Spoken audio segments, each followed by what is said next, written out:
오후의 동반자 310 중계석 시작합니다. 요즘 혹시 햄버거 드신 적 있으신가요? 저는 이 시청률이 저조하면 먹을 게 어린이 버거 세트밖에 없어서 자주 먹곤 하는데요. 먹을 때마다 뭔가 최근에 좀 2% 부족하다는 생각을 들 수가 없었는데 토마토가 없는 겁니다. 그 시큼하고 상큼한 토마토가. 알고 봤더니 최근 태풍 때문에 이 토마토 수급에 문제가 생겼다는 거죠. 그래서 토마토 가격이 2배로 뛰었다는 겁니다. 그래서 일부 업체는 다른 채소를 더 넣거나 해서 임시방편을 마련했다는 거죠. 자, 이해는 가지만서도 소비자들 입장에서는 정말 이거 황당하죠. 그것도 어떻게 보면 일종의 고객과의 약속 아니겠습니까? 반대로 토마토 값이 폭락했을 때 한 장 넣어주던 토마토 2장씩 넣어준 적은 또 없었잖아요. 그죠? 자, 그럼 오늘 준비한 현장 소개해드리죠. 먼저 달림은 영창으로 국가원수 모독 논란. 다음은 유튜브 생방송 중 들린 비명소리. 마지막 한국전 유해 송환 중국 애국심 강조. 이렇게 준비했습니다. 자, 의리로 뭉친 310 가족 여러분들 지금 모두 TV 앞에 모이셨을 거라 믿으면 쉬어쉬어쉬어 310 중에서 시작하죠.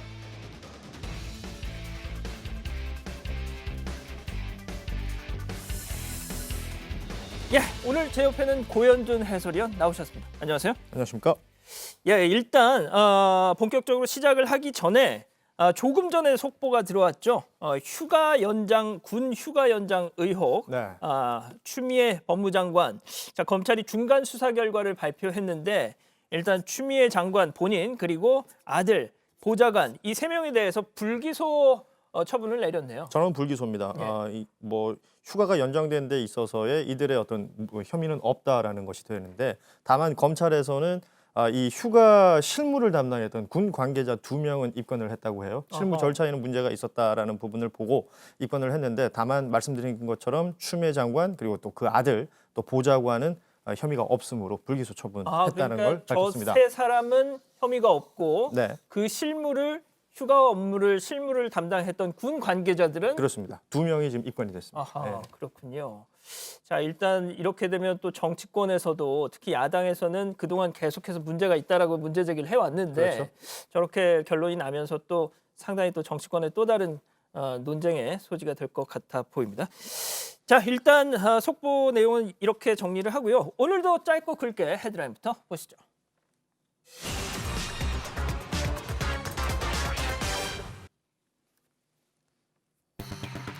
피살 공무원 논란, 남북 NLL 분쟁 재점화입니다.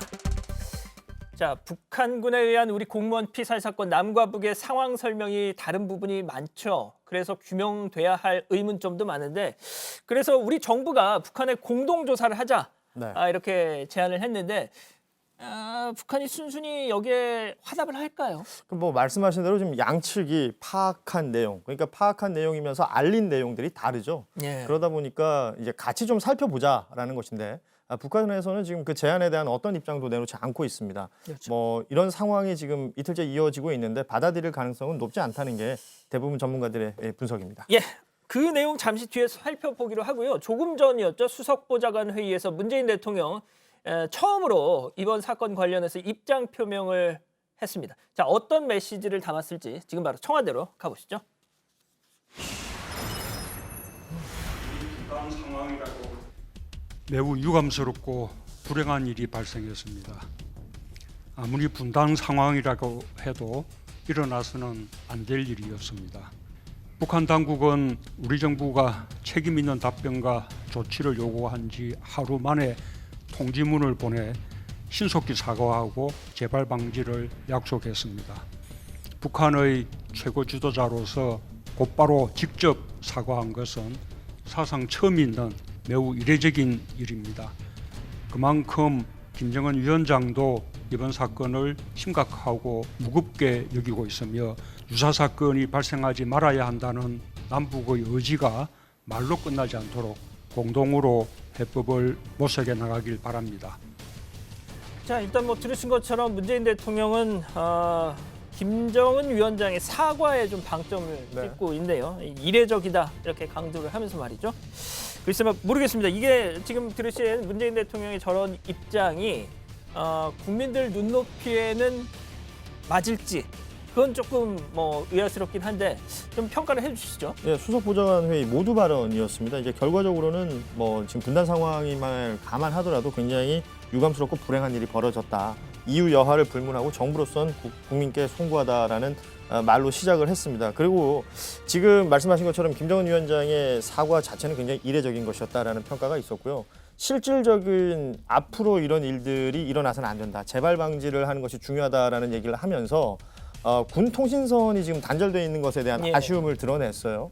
군 통신선이 연결돼 있었더라면 이런 상황들을 좀 더 막을 수 있지 않았을까라는 아쉬움의 어떤 표현이기도 할 것이고 앞으로 이런 일이 일어나서는 안 된다라는 부분에서 제도적인 어떤 장치를 마련해야 된다라는 발언도 있었습니다. 그렇게 되면 그러니까 연결돼 있고 소통이 계속해서 이루어지는 상황에서 발전시켜 나가야 된다라는 의지로 보이는데 이 부분에 대해서는 지금 우리 정부의 의지이기도 하면서 북에 대한 아쉬움의 토로이기도 한 것으로 보입니다. 일단 뭐 정의당 심상정 대표도 이 뭐 사과로만 끝날 건 아니다. 책임자 처벌을 요구해야 한다 이런 지적을 내놨는데 일단 문재인 대통령은 앞서 들으신 대로 저 정도의 일단은 입장 네. 표명을 했습니다.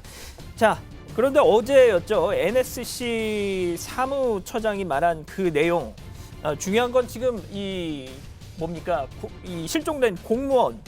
북한에서는 자기들은 시신에 대한 얘기는 없었으니까. 그렇습니다. 예. 부유물만 뭐 소각했다 그렇죠. 이런 식의 표현이었으니까. 자, 그렇다면 네. 실종 공무원의 시신을 찾는 게 가장 지금 시급한 문제일 것 같은데 뭐 하지만 지난 목요일 날 우리 군은 북한이 시신을 불태웠다. 하지만 북한은 시신 얘기는 없고 부유물만 태웠다. 이랬단 말이죠. 그렇습니다. 청와대 NSC 사무처장 서주석 사무처장 시신과 유류품의 수습은 사실 규명을 위해서나 아니면 이 유족들에 대한 인도주의적 배려를 위해서도 최우선적으로 노력을 기울여야 할 일이다. 이렇게 얘기를 했습니다. 그러면서 중국 당국에도 협조를 요청했고 중국 당국은 물론이고 NLL 인근의 해역에서 뭐 조업 중인 여러 어선들이 있지 않겠습니까? 예. 중국 어선들 또 그리고 우리 어선들 모두 이렇게 좀 협조를 구했다라고 얘기를 했는데요. 뭐 시신이라든지 예. 유류품 수습에 협조를 해달라는 이야기로 들립니다.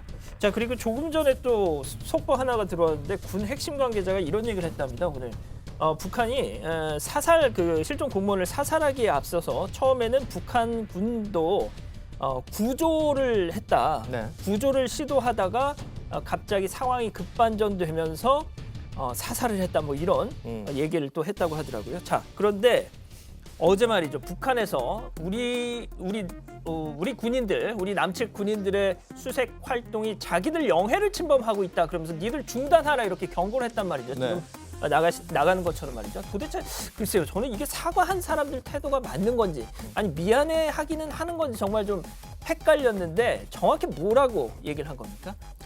지금 뭐 보시는 이 중앙통신 보도 내용 그대로입니다. 하루 전날 김정은 위원장의 그 통지문이 사과의 메시지가 있었고 또 그 다음 날 바로 이렇게 엄중 경고라고 했단 말이죠. 그러니까 북한이 언급한 저 서해 해상 군사 분계선 저 부분을 잘 봐야 되는데 1999년에 북한이 일방적으로 자신들의 영해라면서 정했던 부분이에요. 예. 그런데 지금 우리가 알고 있는 NLL보다는 훨씬 남쪽으로 치우쳐져 있고 예. 내려와 있습니다. 그러다 보니까 이제 북한에서 계속해서 이제 우리가 지금 수색 작업을 펼치고 있는 곳, 우리 기준에서는 NLL 남쪽이라서 우리가 지금 관리하는 수색을 곳인데, 하고 있는 거죠. 예, 그런데 이제 북한에서는 자신들의 영해에 들어왔다라고 예. 판단을 한 거예요. 그렇기 때문에 이거는 뭐 서로 간의 얘기가 다를 수는 있는데 우리 군에서는 충분히 우리 이 영해 안에서 또 NLL 안에서 이 수색 작업이기 때문에 문제가 없다라는 예. 그런 입장인 것이죠. 근데 저게 말이 안 되는 게 지금 아까 그 CG 다시 한번 보여주실 수 있을까요? 네네. 다시 한번 보여주시죠. 사실은 그 서해 5도가 있잖아요. 그니까요. 이 서해 그 부분을 5도에 좀 대해서 설명해 주시죠. 지금 연평도가 보이실 겁니다. 네. 연평도는 지금도 인천에서 배 타고 갈 수 있는 곳이에요. 지금 연평도 이게 붉은 선이 지금 북한이 주장하고 있는 서해 해상 경계선인데 저렇게 되면 연평도도 북한이란 얘기가 돼요. 그러니까요. 그런데 지금 파란색 선 북방 한계선 NLL을 자세히 보시면 우리가 지금 관리하고 있고 우리가 통치하고 있는 지역이 맞기 때문에 그렇습니다. 저곳에서 지금 수색 작업이 펼쳐지고 있는 것입니다. 그렇습니다. 자, 저러니까 뭐 저런 좀 억지스러운 주장을 하니까 북측의 어떤 사과의 진정성을 좀 의심할 수밖에 없다 이런 지적이 나오는 건데, 네. 자 결국 공동조사 제안 북한이 받아들일 것 같지 않다는 뭐 얘기가 많아요. 이번 사건 터지고 나서 이제 과거에 있었던 북한군이 개입돼 있었던 사건들 많이 들여다보게 되는데요. 전례상 북한군이 개입돼 있던 사건에 북측이 공동조사에 응한 사례는 지금까지는 없습니다. 예. 그럴 수밖에 없을 것이 북한은 우리 조사단이 북측 그 서해 앞바다로 가면 뭐 자기들의 어떤 감시 자산, 뭐 우리로 치자면 뭐 망원경이 될 수도 있고 여러 가지가 있지 않겠습니까? 예. 이런 감시 자산을 들여다볼 것이라는 우려를 한다라는 얘기들이 들립니다. 예. 자, 근데 말이죠. 그 군 당국 발표가 있었던 지난 목요일 그리고 금요일 오전까지만 해도 지극히 자연스러운 수순으로 보였던 대북 규탄 결의안 이게 북측의 이 통전부 전통문이 전달되고 나서 또 삐그덕대고 있어요. 이게 어떻게 된 겁니까? 그러니까 뭐 주말까지만 해도 뭐 올스톱 됐었다 이렇게 보면 될 것 같아요. 그러니까 그런데 오늘 오전에 다시 협상이 재개가 됐어요. 예. 예, 긴급 현안지를 국민의힘 측에서 요구를 꾸준히 해왔었는데 대북 규탄 결의안만이라도 먼저 처리하자. 국민의힘에서 이제 한 발 물러선 모양이 됐고 협상이 다시 시작이 된 건데요. 하지만 그 문구를 놓고 또 네. 민주당과 이 국민의힘 서로 시각차를 보이고 있어서 본회의가 오늘 치러지게 될지는 아직까지는 미지수입니다. 자, 그리고 좀 화제를 바꿔서요. 국민의힘의 한 당협위원장이 말이죠. 국민의힘의 당협위원장이 무슨 현수막을 지역에 내걸었는데 그게 지금 논란이 되고 있습니다. 예, 소개를 해주시죠. 국민의힘 대전 유성구을 이 네. 지역 당협위원장입니다. 김소연 변호사. 뭐 이렇게 기억을 더듬어 보면 뭐 과거 행적들도 이제 많이 화제가 됐던 분이기도 네. 해요. 이 김소연 변호사가 지역구에 게시한 추석인 인사 현수막이 지금 문제가 되고 있는 건데 한과 위 마음만은 따뜻하게라고 써 있습니다. 뭐 그 부분은 큰 문제가 안 돼요. 근데 그 아래 지금 보이시죠? 달림은 아하. 영창으로라는 문구가 지금 문제가 되는 결국 것이죠. 저 영창이 그 영창 아니냐 감옥. 예, 그 얘기잖아요 지금. 그러니까 지금 달림은 영창으로라는 문구에 대해서 이 김소연 변호사가 그 뭐랄까 이제 그 뜻을 또 한번 공개를 했어요. 그러니까 모차르트 자장가의 가사 중에 일부다. 달림은 영창으로. 그러니까 노래 가사의 영창. 이 영창이라는 건 이제 말씀하신 그런 감옥 형태의 영창이 아니라 네. 창문을 뜻한다는 건데요. 자, 그런데 그 느닷없이 현수막에 자장가를 올린다는 건 좀 납득하기는 어렵잖아요. 그러게 말입니다. 뭐 물론 가사에 예. 뭐 달림은 영창으로란 가사가 있긴 있습니다. 뭐 이게 또 우리나라 노래가 아니니까 예. 번역된 거에 따라서 뭐 영창이 될 수도 있고 창문이 될 수도 있고 다양한 형태로 되는데 근데 문제는 말씀하신 대로 이제 한가위하고 자장가 뭐 명절 내내 잠만 잘 것도 아니고요. 그렇죠. 좀 뜬금없다라는 평가들이 많고 뭐 일각에서는 문재인 대통령 지칭하는 단어 뭐 많은 지지자들이 달림 이렇게 지지를 예. 하고 얘기를 하지 않습니까? 그리고 이 군부대 감옥을 의미하는 영창을 함께 사용했다. 이걸 문제 삼고 있는데 이 동음 이의역 때문에 문재인 대통령을 감옥으로라고 해석할 수 있다. 네. 이런 여지가 있다라는 것이죠. 그 김소연 변호사가 원래는 민주당 소속으로 대전 시의원을 했던 사람인데 아무튼 뭐 일단 뭐 본인은 반박글도 올렸습니다. 이게 무슨 국가 원수 모독이냐 네. 뭐 이런 오버들 한다 이렇게 얘기를 했더라고요. 자, 일단 첫 번째 현장은 여기서 정리를 하고요. 자, 다음 현장 유튜브 생방송 중에 들린 비명소리 헤드라인부터 보시죠. 생방송에 잡힌 포차 뺑소니 또 음주운전. 그렇습니다. 보신 대로 또 음주운전 사고입니다. 두 번째 현장 부산으로 가보시죠. Really? Looks like a playboy. Yeah.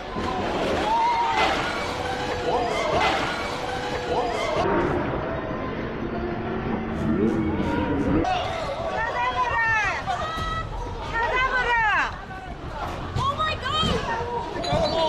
Car accident? Oh my god! What was it? What was it? 차로 치고 갔다. 119. What is that shit?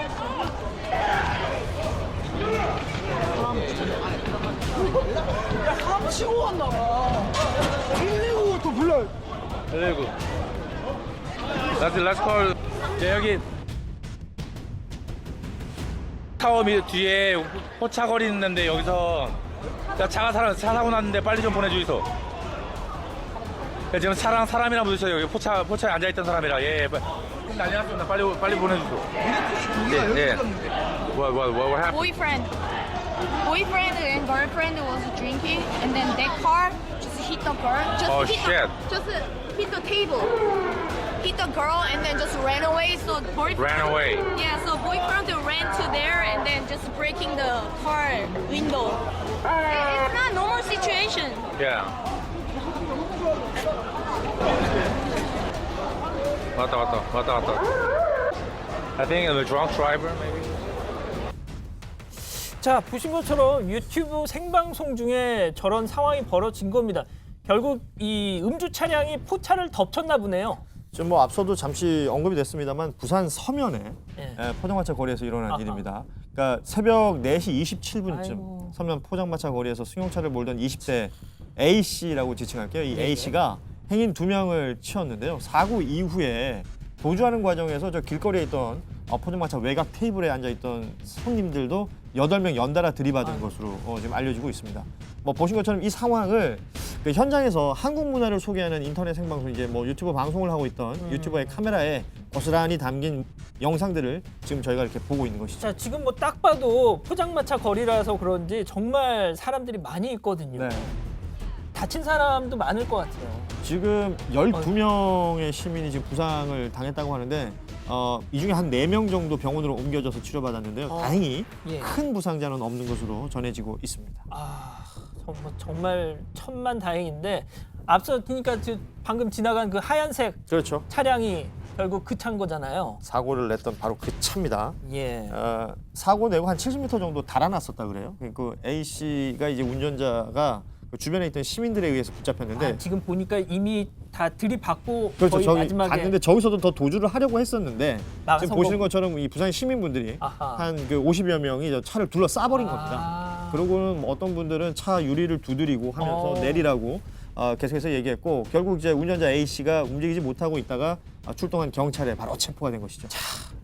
가족 여러분들, 부산이 어떤 곳입니까? 음주운전 이 처벌법 윤창호법을 낳게 한 도시가 바로 부산인데, 자, 저 사람 도대체 술을 얼마나 마셨답니까? 그러니까 윤창호 씨 얘기하니까 또 갑자기 좀 가슴이 먹먹해지는 게 예. 2년 전 추석 즈음이었습니다. 그때도. 예. 그렇군요. 그러니까 비슷한 시기에 또 이런 일이 벌어졌는데 이 운전했던 A 씨 혈중 알코올 농도가 면허 정지 수치에 해당하는 만취 수준이었습니다. 아이고. 사고 장소에서 한 120m 떨어져 있는 다른 포장마차에서 술을 마신 다음에 운전을 했다고 진술했는데요. 경찰은 운전자를 도로교통법 위반 혐의로 체포를 했고 이 차에 또 다른 동승자들이 3명이 있었거든요. 아이고. 음주운전 방조 혐의로 또 조사를 하고 있다고 합니다. 아니, 제가 저번에도 한번 소개를 해드렸었는데 대만처럼 말이죠. 음주운전 전력자들은 차 번호판을 형광색으로 하는 거 진짜 한번 우리도 고민해봐야 됩니다. 네. 자, 일각에서는 뭐 낙인 효과다 뭐 그런 우려도 하던데 음주운전 안 하면 되잖아요. 그렇죠. 예. 그 폐해가 워낙에 크기 때문에 예. 음주운전에 대해서는 좀 경각심을 더 가져야 될 것으로 보이는데 그 한 연구소에서 이 음주운전 관련돼서 어제 발표한 그 자료가 있는데 아, 예, 예. 상습 음주운전자 실태와 대책이라는 보고서입니다.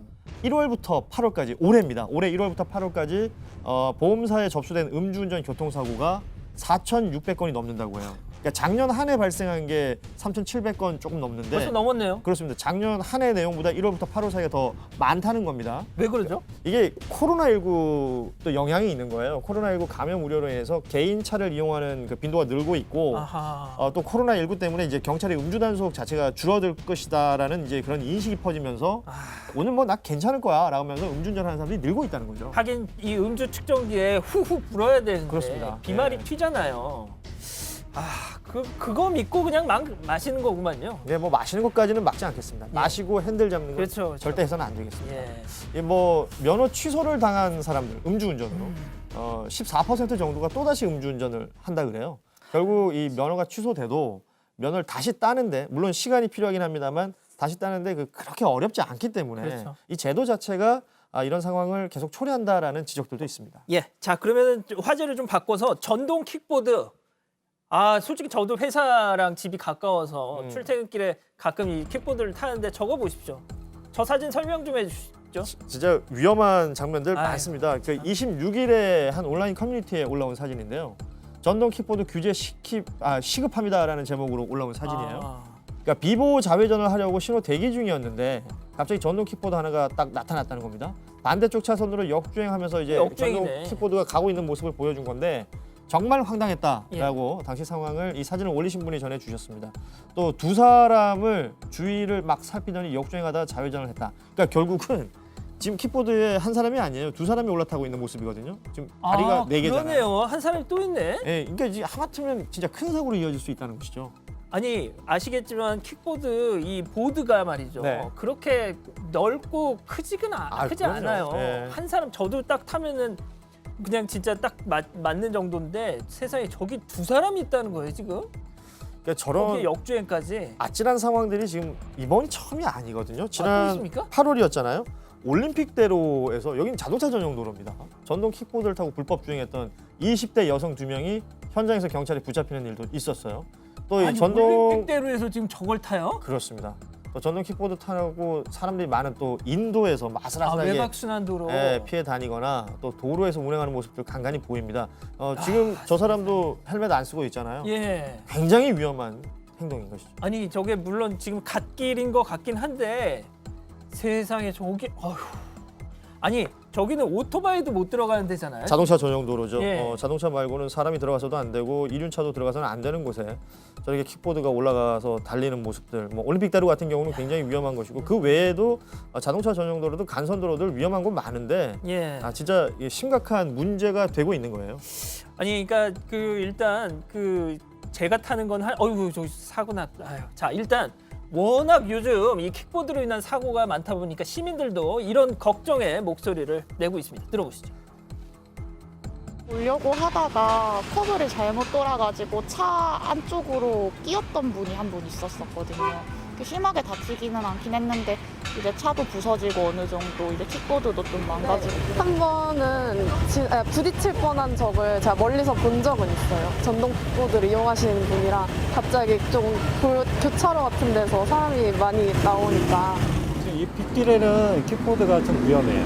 이거는 인도 차도로 다니기에는 뭐 깜빡이 뭐 이런 지시등도 없고 그러기 때문에 상당히 위험해요. 글쎄요, 전용 도로가 따로 없기 때문에 운전하는 입장에서는 굉장히 위험하고 또 이제 그 이면도로라는 건 이제 큰 도로에 나오기 전에 그 골목길에서 나오는 도로에서는 운전자가 굉장히 그 위협을 느끼죠. 굉장히 위험하고 순간적으로 뛰쳐나오기 때문에 그 사고의 위험성이 굉장히 높습니다.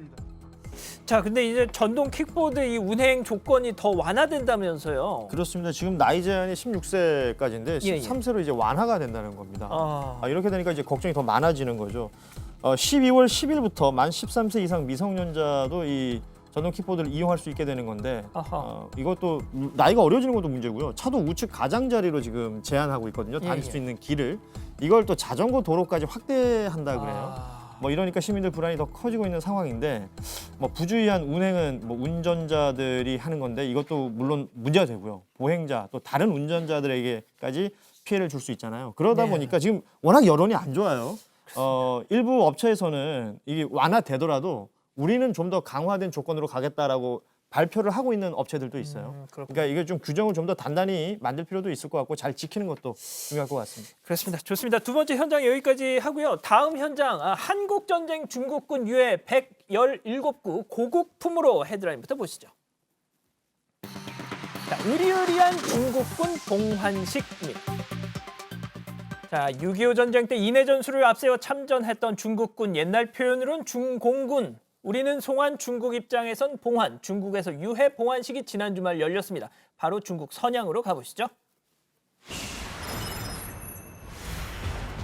자, 저건데요. 자, 저 보면은 비행기 막 날아다니고 말이죠. 이 길거리 뭐 막 지금 앞서 의장대까지 막 지금 그렇죠. 사열을 네. 하고 있고 도착을 기다리고 있는 것 같습니다.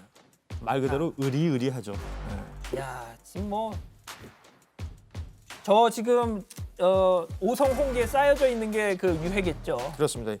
중국이 이제 한국전쟁 참전 70주년 기념일을 앞두고 이 행사를 진행한 건데요. 그러니까 중국은 각별한 공을 들인 게 느껴집니다. 그러네요. 참전 군인 유해 귀국에 처음으로 그러니까 자국산, 중국산 대형 전략 수송기를 이용을 했고 전투기 2대 조금 전에 보셨지만 이제 전투기 2대가 호위를 하면서 랴오닝성에 있는 선양공항에 내리게 하는 뭐 여러 가지 부분에 있어서 각종 예우를 다 했습니다. 지금 저기 현수막 지금 저 글자가 항미 원조. 그러니까 미국에 대항하고 조선을 지원하자. 그렇죠. 네, 조선이라는 건 이제 북한을 얘기하는 그렇죠. 게 되겠죠. 네. 자, 중국 중앙 CCTV 5시간에 걸쳐서 저 의식을 생중계하기도 했다고 하더라고요. 우리나라에서는 중국군 유해 출발할 때 최종건 외교부 1차관이 기념사를 했는데 잠깐 들어보시죠. 유해 송환이 역사의 상흔을 치유하고 양국 관계를 발전적으로 증진시켜 나가는 계기가 되리라 생각합니다. 한반도를 포함한 동북아시아의 평화 안정을 위해 중요한 역할을 할 것이라고 기대합니다. 자, 한국과 중국 뭐 한때 적이었지만 이제 협력 관계가 됐다. 뭐 이런 건데 중국은 이번 행사를 이용해서 미국을 디스했더라고요. 그러니까요. 이게 결국 중국이 계속해서 바라보고 있는 건 뭐 미국인 것 같아요. 그러니까 한국은 중국의 적에서 친구가 됐다 이렇게 표현을 했어요. 그런데 이번 송환은 미국이 동맹들로부터 지지를 못 받고 있음을 분명히 보여준다 이런 문장도 함께 표현을 했습니다. 그러니까 미국을 정확하게 겨냥을 한 그러네요. 것인데 일각에서는 이 유해 송환식을 계기로 한미 간의 사이를 중국이 좀 비집고 들어가려는 게 아니냐 이런 해석들도 하고 있습니다. 그렇게 생각을 할 수 있죠. 자, 그리고 일단 뭐 우리 정부가 중국의 유해 송환을 처음 한 것도 아니에요. 네. 그러니까 다분히 그리고 또 우리는 인도주의적 관점에서 하는 것뿐인데 중국의 의미 부여가 상당히 지나치다 이런 생각도 들고 자, 요즘 중국이 코로나 사태 때문에 온 세계에 거의 공적이 되고 있다 보니까 유독 더 저런 게 아닐까 싶기도 하고. 뭐 말씀하신 대로 이제 뭐 미국은 물론이고 유럽, 인도, 뭐 호주, 뭐 전 세계적으로 이제 갈등을 중국이 함께 빚고 있는데 이 때문에 이제 미국의 동맹국인 우리나라의 호의를 일부러 좀 저렇게 부각하려고 한다라는 얘기들도 있죠. 그렇군요. 자, 이번에는 미국으로 한번 가볼게요. 미국에서 가장 화제가 되고 있는 트럼프 대통령과 바이든 민주당 후보의 대선 토론이 내일 그렇습니다. 예. 처음 진행됩니다. 자, 트럼프 대통령은 바이든 후보 이 첫째 아들과 중국의 커넥션을 부각시키려고 한다는데 잠깐 그 장면 보고 가시죠. ABC News investigation this morning into Joe Biden's son Hunter and questions about money he made from foreign business dealings while his father was vice president. And did Joe Biden allow it? We're talking about millions of dollars in at least 2 countries. What's your understanding of what your son was doing for an extraordinary amount of money? I don't know what he was doing. I know he was on the board. China and Iran want to see Donald Trump's defeat, and they're looking for ways to make that happen. China's a great nation, and we should hope for the continued expansion. Growth of China is overwhelming. 자, 지금 보면은 바이든하고 중국을 거의 쌍끌이로 한 묶음으로 보고 있어요. 자, 그런데 트럼프 대통령 이 바이든 후보의 아들 의혹을 내일 뭐 토론회에서 분명히 꺼낼 텐데 말이죠. 그러니까 뭐 당연히 바이든 후보는 그럴 일 없다 뭐 이렇게 또 반박을 하겠죠. 뭐 결국은 이 트럼프 대통령이 이제 첫 TV 토론에서 이제 기선제압을 하기 위한 여러 가지 카드들을 꺼낼 것으로 보이는데 뭐 그러니까 바이든 후보 측에서 지금 트럼프 대통령을 어떻게 평가하고 있냐면 그러니까 거짓말 계속 반복해서 상식처럼 만들고 있다. 그러니까 과거 나치 독일의 그 괴벨스라고 선전장관이 있었지 않습니까? 그거 잠깐 보고 가실까요, 그럼? 괴벨스에 비유하는 얘기까지 있었거든요. 예, 한번 보시죠. But who knows? But that's, you know, he's sort of like Goebbels. You say the lie long enough, keep repeating, it becomes common knowledge. 야, 괴벨스. 하하. 자, 그러면은 뭐 두 사람의 내일 첫 번째 대결. 고 의원님 누가 좀 승산이 있을 걸로 보이세요? 이게 뭐 전반적인 그 여론조사 결과는 계속해서 바이든 후보가 앞서고 있어요. 그렇지만 이 TV 토론은 트럼프 대통령이 또 나름의 노하우가 있지 않습니까? 리얼리티 프로그램 진행자이기도 했었고 또 TV 토론 경험도 힐러리하고 한번 있었고요. 아무래도 좀 순발력도 있고 또 공격 본능이 있기 때문에 TV 토론에 약간 유리한 모습을 보이지 않을까 싶은데 바이든 후보가 워낙 TV 토론에서 그동안 뭐 좀 죽었다? 이런 경험들이 많기 때문에 지금 TV 토론 평가 자체는 트럼프한테 약간 유리한 건 사실이에요. 그렇군요. 자, 근데 지금 또 하나 트럼프 대통령한테 악재가 나왔습니다. 뉴욕타임즈에 따르면 그동안 소득세를 한 푼도 내지 않았다. 뭐 이런 보도가 나왔는데 자, 트럼프 대통령 그럼 뭐라고 해명을 했을지 잠깐 보고 가시죠. It's fake news. It's totally fake news. Made up, fake. They asked me the same questions 4 years ago. I had to litigate this and talk about it. Totally fake news. No, actually, I paid tax. It's just fake news. The New York Times tried it. It was so fake. They're so phony. 자, 가짜 뉴스 계속 페이크 뉴스다 이렇게 강조를 하고 있는데 지금 뭐 보도 내용을 보면은 세금을 $750를 냈대요. 그러니까 우리 돈으로 하면 88만 원 정도인데 재산이 35억 달러인데. 그러니까요. 진짜 좀 너무하다는 생각. 물론 뭐 진위 여부는 좀 더 봐야겠죠. 작년 기준으로 보면 확실히 저보다는 적게 냈어요. 그런 것 같네요. 그러세요? 그렇군요. 자, 마지막 현장 여기서 마무리하고요. 지금 오후 3시 40분을 지나고 있습니다. 실시간 순위 중계석 돌려보죠. 자, 오후 3시 10분 기준 10위까지 N포털 전체 기준 실검 순위입니다. 자, 지금 아제르바이잔 검색어에 올랐는데 뭐 전쟁 위기감이 고조되고 있다 이런 소식이죠. 그렇습니다. 옛날 그 소련, 소비에트 연방의 일원이었던 두 나라입니다. 아제르바이잔하고 아르메니아 지금 전면전 위기에 처해 있다라는 겁니다. 뭐 역시 그 영토 분쟁인데 양측의 군인들이 이제 충돌을 했어요. 그러면서 16명이 사망하고 100명 이상의 부상자가 나왔다라는 보도까지 제가 확인을 했는데 뭐 어느 쪽이 어떻게 먼저 시작했는지는 알려지지 않았습니다. 그런데 이제 양국 정상들이 모두 전면전 불사 이렇게 외치고 있거든요. 예. 이렇게 되면서 이제 전쟁 위기가 고조가 되고 있는 상황입니다. 자, 그리고 아까 좀 전에 지나갔는데 계몽군주 뜻 네.